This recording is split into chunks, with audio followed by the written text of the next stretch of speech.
I went to a LGBT party in DC that was in the basement of a coffee shop that I DJ'd, and they were also doing piercings. I got my septum pierced in the basement of that party, actually. They were doing tattoos, they were doing tooth gems, and like, it's house music, it's fun, it's all the girls, because, you know, sometimes guys just be in the way. Like, it was super fun. Welcome to Between Sisters, where we give you real talk between real sisters. Each week, we use TV, movies, books, and music as a mirror for real life, because the stories we love, they always say more about us than we think. Hey, Step Siblings, I'm Corrine. And I'm Kayla. And welcome back to Between Sisters podcast. And today we're here with a very special guest, Sunlin, a.k.a. DJ Sinswin. Yeah.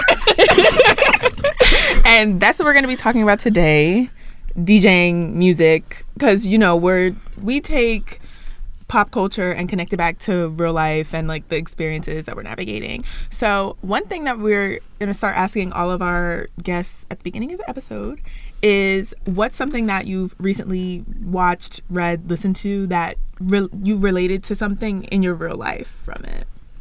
Oh my gosh, this is hard. I'm such an empath. I feel like I relate to everything. I think just because I'm outside every weekend. I'm outside like 4 days a week now. And just watching other people DJ and watching how they interact with the crowd, it teaches me a lot. And like, I just resonate with like how different people, specifically women DJs, like find their pocket and stick to it.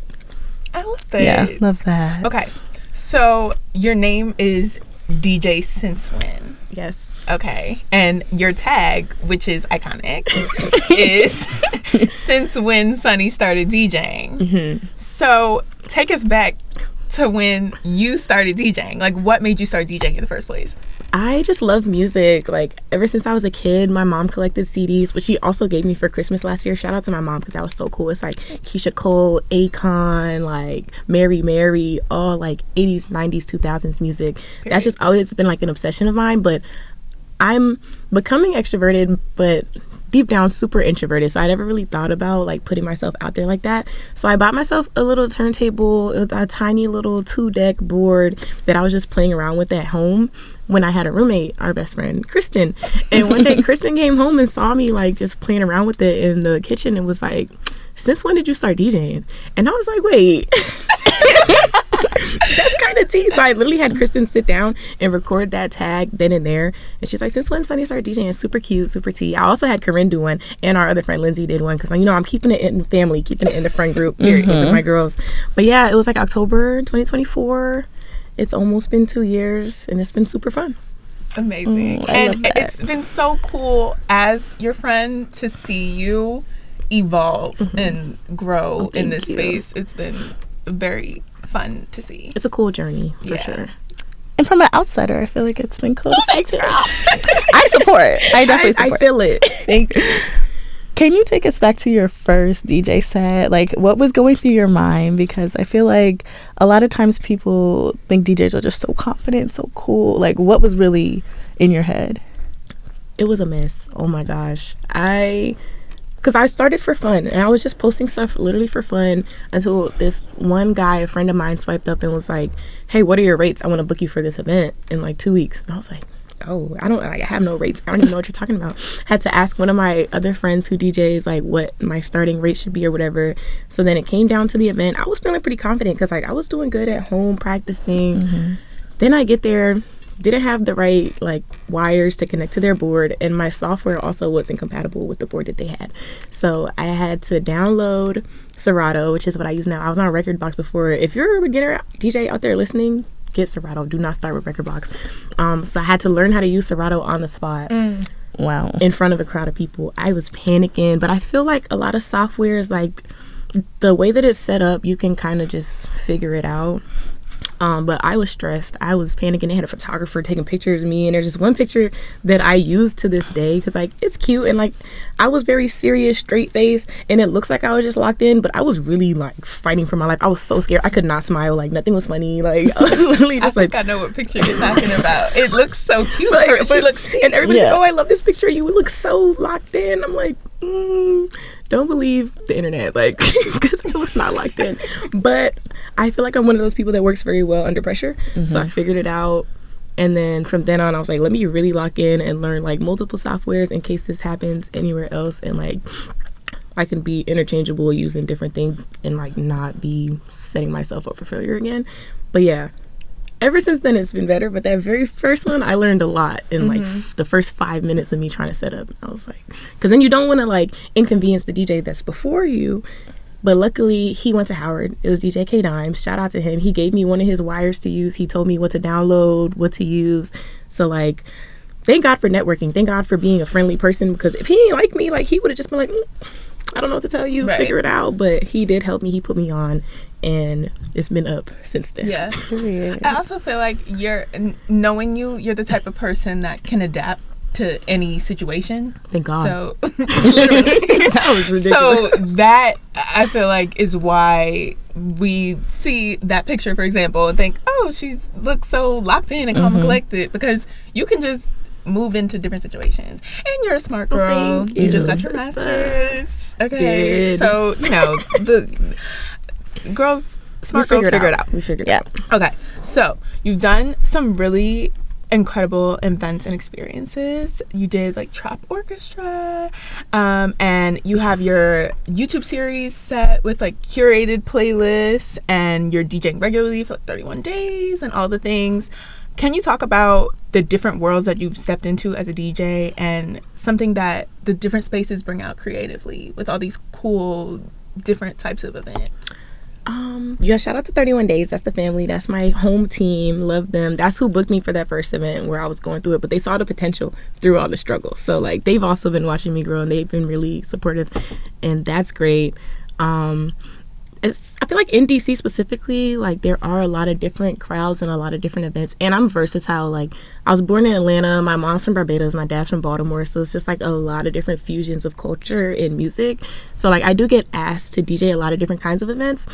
I have like a residency at Abigail and St. Eve's and Strand nightclub, like Thursday, Friday, Saturday. And those are like, nightlife club, like hip hop. And that's fun. It's cool. Like, when I want to really be lit with my homegirls. But I feel like I'm more of like an R&B, neo soul, house kind of girl. So I prefer those functions, like the day parties, the rooftop vibes, stuff like that. The like random basement, speakeasy vibes. But I love DC for that. DC and New York, actually. Like, when it comes to parties, like, you can find very, very specifically curated events for like anything. Like, I went to a LGBT party in DC that was in the basement of a coffee shop that I DJ'd, and they were also doing piercings. I got my septum pierced in the basement of that party, actually. They were doing tattoos, they were doing tooth gems, and like, it's house music, it's fun, it's all the girls, because sometimes guys just be in the way. Like, it was super fun. But like, I do appreciate each different space for what it is, and like, depending on what mood I'm in, I can always find somewhere to go, which is super cool. I love that. That sounds lit. Yeah, I can pop out. Come out. I feel like people, when they think of DJs, they think it's just about the music, but it's so much more. It's like branding, identity, everything. So what do you do when you're building your brand? Like, how do you want people to see DJ Since When? I want people to see me as just a fun girl. Like, I think when it comes to branding, I've been having a lot of fun recently. Like, I started off with stickers that my friend Kaya made, like a little logo that say "Baddies Love Since When." So I have stickers like people have on like their laptops, their phone cases, water bottles, stuff like that. And then now I have temporary tattoos. I have like fans, because now it's summertime, it's hot. That's inside so smart. And outside. So I have fans that like have LED lights around like the things that say DJ Since When. That's really cool. I got a bubble gun, like all kind of stuff. Like, I just want to be super fun, have something for everybody. I got lighters, shot glasses. But yeah, I think when I do my branding, I want it to be fun and like authentic.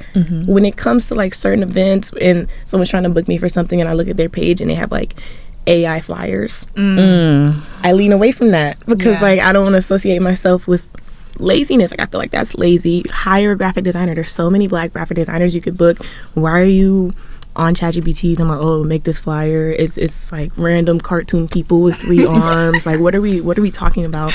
So yeah, I think I am very particular about my branding, because that's like, it's literally your brand. Like, that's what people think of when they think about you. So yeah. Yeah, I remember you just posted those fans, and I split up on her story, and I was like, I need a fan. They're so I cute. love that. They're so cute. I definitely want a fan. No, they are so cute. Oh, okay, I get y'all one. Yeah, and I don't charge anybody for everything. Like, I literally buy everything and just give it out just to, like, spread the word. And I have a sticker. Yeah, period. Yeah. I should have brought tattoos for y'all. It's okay. I know. I We'll did get see the them. tattoos. I haven't been to DC, and I I haven't know. gotten any of the recent merch. It's okay. We'll figure it out. It's a We'll tragedy. figure it out. Okay. DJing and nightlife are still very male-dominated spaces. So, what has your experience been like navigating as a woman, and especially establishing yourself and, you know, moving through places maybe you didn't know the people at first? So, how's that been? Tricky, especially because I feel like I'm one of the younger DJs in DC. Most of the DJs that I met, they're like 28 plus, and they're like, oh, I've been DJing for like 10 years. I'm not even 2 years in. So it's hard to get people to take you seriously. So like, I just feel like I practice a lot at home and like making sure that I feel as confident as possible so that other people won't look at me and be like, oh, she don't know what she's doing. She's not even confident in herself, you know?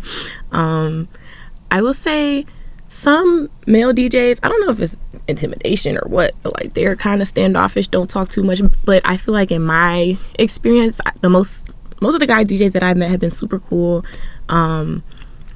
There's one, I won't say his name, but I do like him, and he usually closes after me at Abigail St. Eve's. And one night after I finished and he was about to close, he was like, I'm not gonna lie, you playing too many bangers too early in your set. And I'm like, okay, understandable, because I do want to be considerate and save like the top trending stuff for the closing DJ.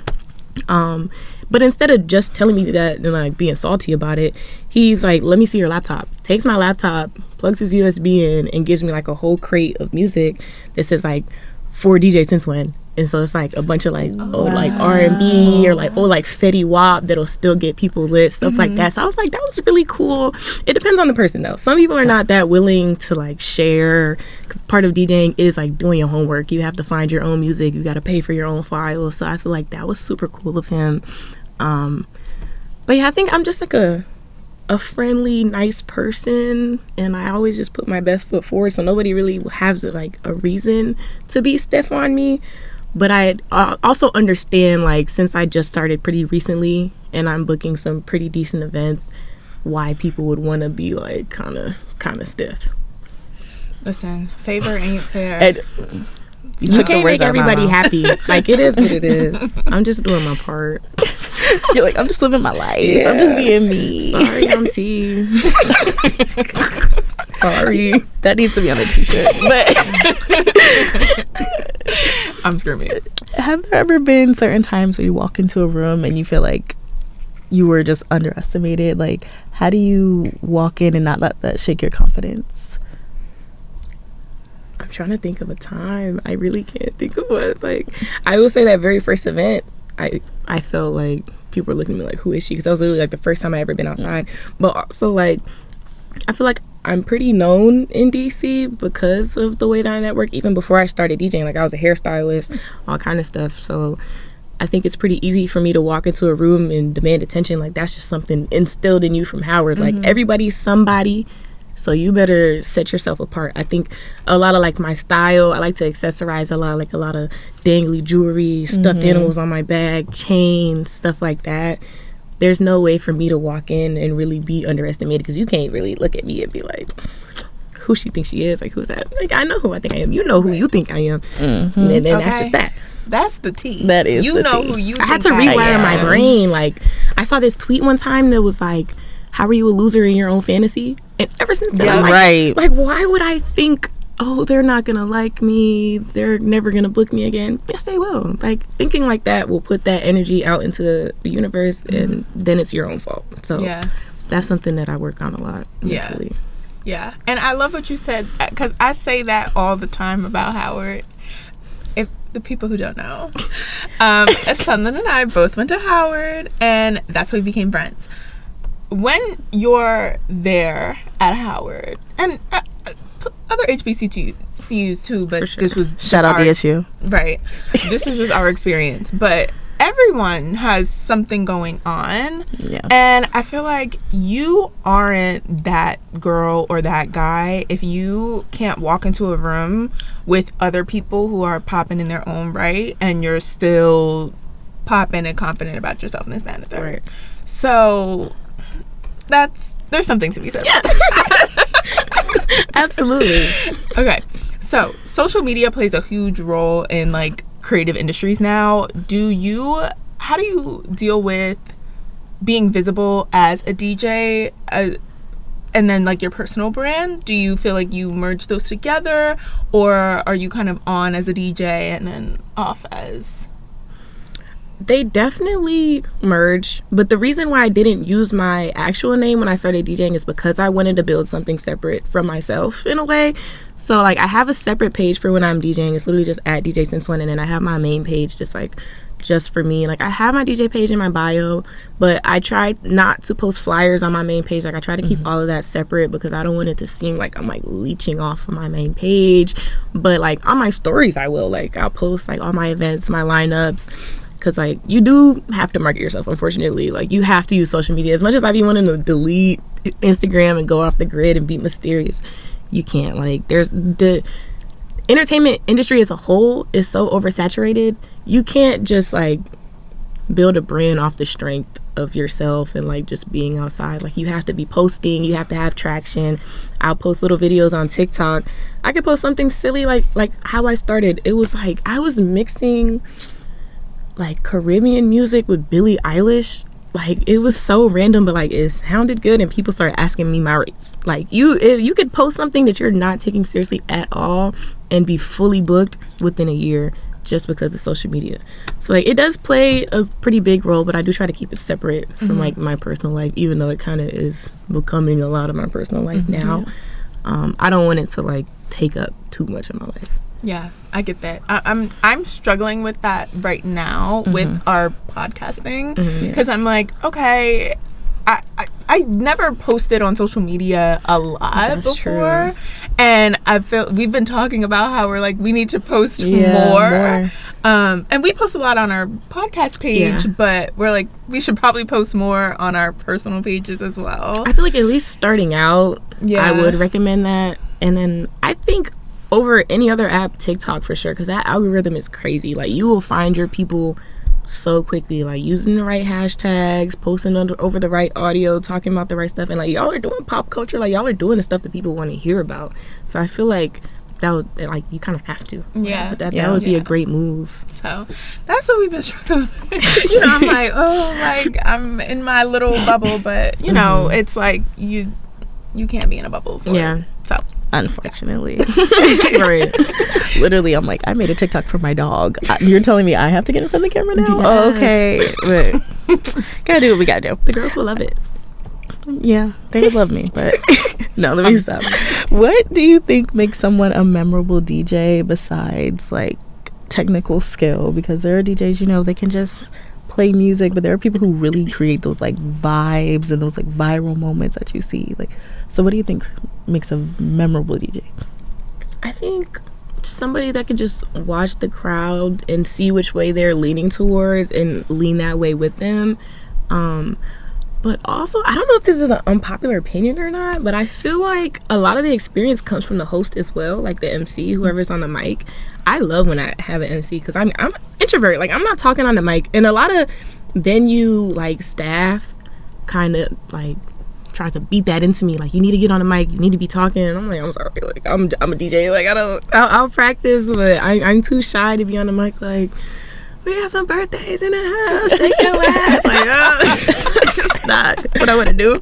Because I feel like when I do have a good host, like, I think my favorite right now is Samson. Shout out to him. He's super cool. He's so fun. Like, he knows how to get the girlies activated. And once you get the girls lit, then the guys are coming. So I'm playing the music for the girlies. He's talking to them. That really gets the vibe started.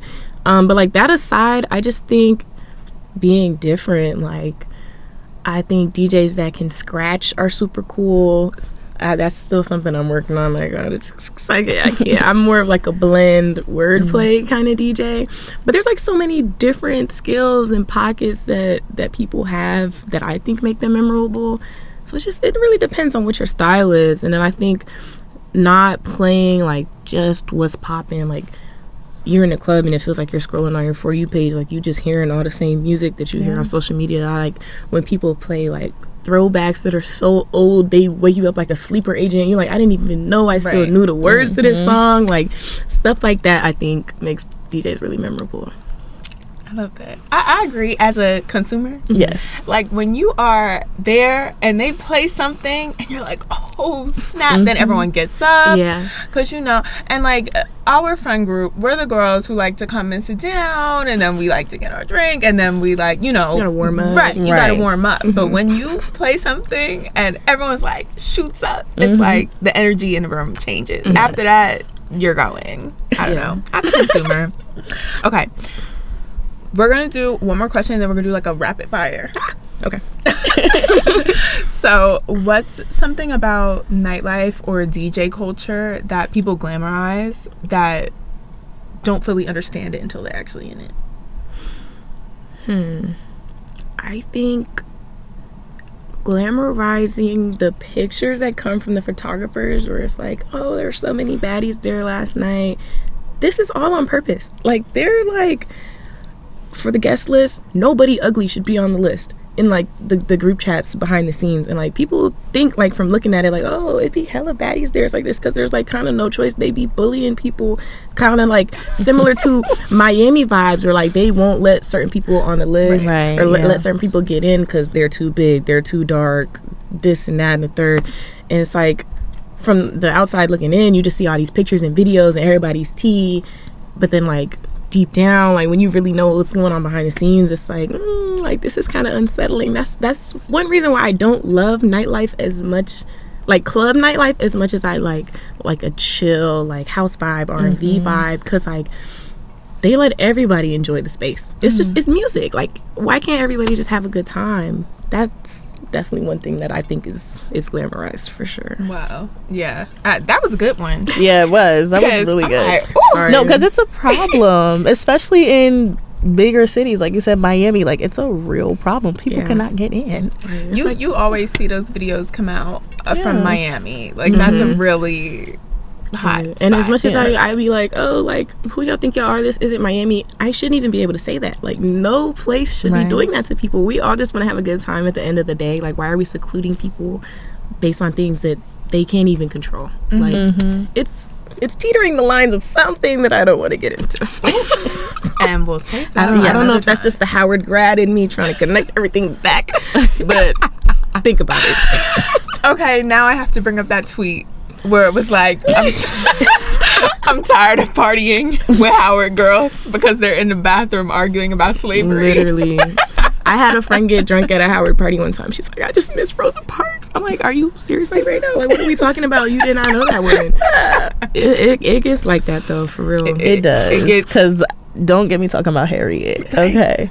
No. I think she's like a superwoman. Because we always talk about always talk about Harriet Tubman because she had narcolepsy. Yes. Really? She was passing out sleep in the middle of running away. Yes. All the time. Yikes. Every queen has a flaw. It's okay. And I was like, how was she doing that? Right. But how was she doing that? I don't know. I just discussed that. It's still making it happen. Anyway. Yeah. Back on track.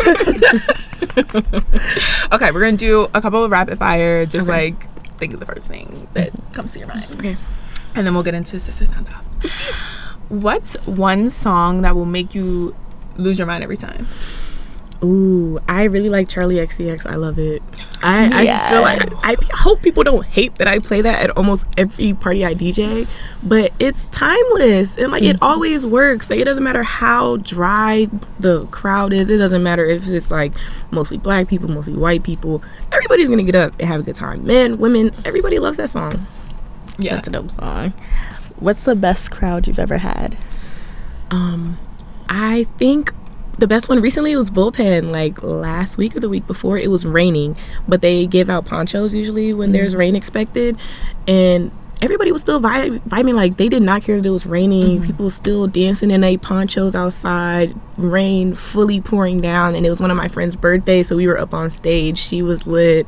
It was just a great time. I think that was a great crowd. I love when people are just like like don't have a care in the world. They just having a good time. Yeah.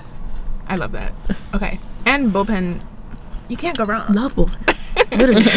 Okay. What's the quickest way for a crowd to annoy you? Song requests. Like, I'm an open format DJ. I'm playing what I want, but also that I know will get the crowd moving. And it's like, behind the scenes, there's kind of like a science to it. And if I'm playing a song that's like at a 130 BPM and you come up asking for something that's at like a 100, I can't just give you your song request and people be like, oh, it's my birthday, can you play Sexy Red? It's my birthday. No, it's an R&B party. Like no, like read the room at least. Yeah, I think that's the easiest way to make it. Yeah. That's hilarious. Stop annoying the DJ. Right. You're building something that feels bigger than just playing sets. So when people hear DJ Since When, what do you ultimately want them to think or feel? Inclusivity. I think no matter what kind of party I'm doing, I play a little bit of everything. I'll play hip-hop, R&B, I'll play soca, dancehall, Afro beats. I'll play a little like Hispanic music. So I just want when people to think of me, they think, oh yeah, she gonna play something that I like, regardless. Okay. I love that. Period. Okay. So we always end every episode with a segment we call Sister Sound Off. And so we want to give you the opportunity to do a Sister Sound Off and then we'll respond to it. Sister Sound Off is where we take 30 seconds to pause the conversation and speak our mind. Hear us out. So, It can be about anything. yes, anything. You speak your mind. Put 30 seconds on the clock. Are you ready? Oh, it's timed. Okay. Okay. Are you ready? Yes. Okay. And go. Okay, let's talk about how mental health plays a part in even the entertainment industry. I, full transparency, super anxious, started taking Lexapro almost a year ago. And now, like that very first set that I had that I was talking about, I was trembling, shaking, nervous, didn't know what I was doing. I could be nervous and fully not confident now and still be able to do what I do and feel confident in myself because of medication. Like, you can't always just figure everything out yourself, even though initially I thought that I could. That's good. Yeah. That's like, don't be afraid to ask for help. Yeah. Especially as black people. Like, I know like black men especially will just try to figure everything out, try to be this big strong man. But literally, if your brain chemistry can't do it, get some help. Like, there's nothing wrong with that. Because now, like, I feel like life is sunshine and rainbows. Like, I'm a big time advocate for mental health. Yeah. Oh. That. A DJ with a message. Okay. We love it. Exactly. Okay. Well, thank you so much thank for you. doing this. We love talking to you about this, and I love just hearing more about the DJing and like all the things. And one thing I love about you, which is I feel like we have this in common, which is why we get along so well. I mean, we get along for a reason. But when you find something that you want to do, you do it, right? You just like start doing it. And I think that's such a good quality to have and be able to mold in different things and pivot, because that's what life is about. It's a journey. So I love that you're doing this, and I love that you came here to talk about it. Thank you. So thank you guys so much for watching. Please comment down below what you think about our conversation today. Follow DJ Since When on Please and thank you. Yes. On all platforms. And don't forget to subscribe to our YouTube channel and follow on Spotify and Apple Podcasts. We will see you next time. Bye. Bye. Bye.